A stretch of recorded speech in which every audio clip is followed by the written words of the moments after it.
इस समय हमारे साथ हैं शिवांगी बघेल, जिनका चयन हुआ है मध्य प्रदेश पीएससी में, सेकंड पोजीशन पे हैं। सर्वप्रथम बधाई आपको।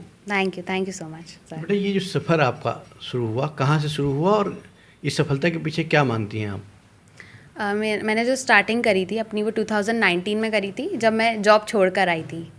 मेरा मानना था कि मुझे कुछ अलग करना है, कुछ सेवा करनी है, जो समाज को अगर मेरी वजह से कुछ चेंज ला सकूं मैं, तो मैं क्यों नहीं ला सकती हूँ। अगर मेरे में कैपेबिलिटी है तो मैं ज़रूर कोशिश करूँगी, भले जो परिणाम हो इरिस्पेक्टिव, पर मैं कोशिश ज़रूर करूँगी। तो मैंने 2019 में इंदौर से स्टार्टिंग करी थी।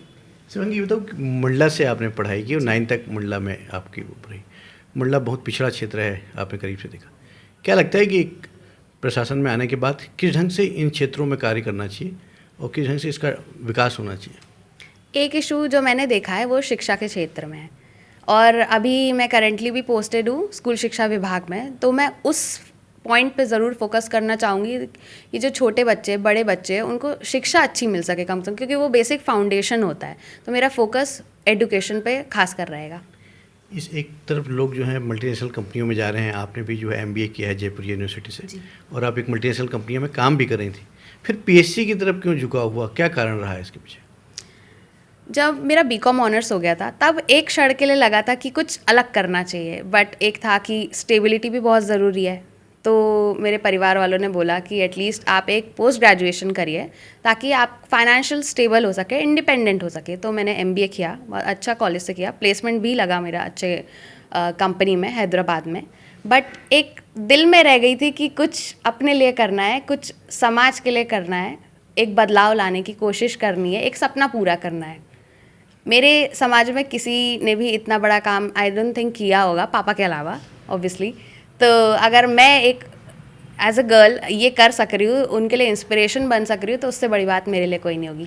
आपने अपने पिताजी का संघर्ष देखा, उन्होंने बहुत छोटे स्तर से काम शुरू किया और आज ENC के पद पे पहुँचे।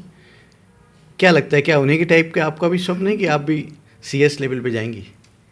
सर, अगर मैं उनके बराबर भी हो पाऊँ, मेरे लिए बहुत बड़ी बात हो जाएगी। वो जो उनके वैल्यूज़ रहे हैं हमेशा से, सबका हेल्प करने का नेचर रहा है, अगर वो थोड़ी सी भी क्वालिटीज़ मेरे में आ जाए, मैं अगर लोक सेवक अच्छी बन पाऊँ, तो उससे बड़ा सपना कुछ नहीं होगा आगे। बेटा, एक प्रश्न जो आम जो परीक्षार्थी होते हैं उनके मन में होता है कि जब हम परीक्षा देते हैं, बिना कोचिंग के, बिना चीज़ों के नहीं हो पाती, सिलेक्शन नहीं हो पाता, और ख़ासतौर पे जिन क्षेत्र से आपने प्राथमिक शिक्षा की या माध्यमिक शिक्षा की है, उन क्षेत्र के बच्चों के मन में ये भाव बहुत रहता है।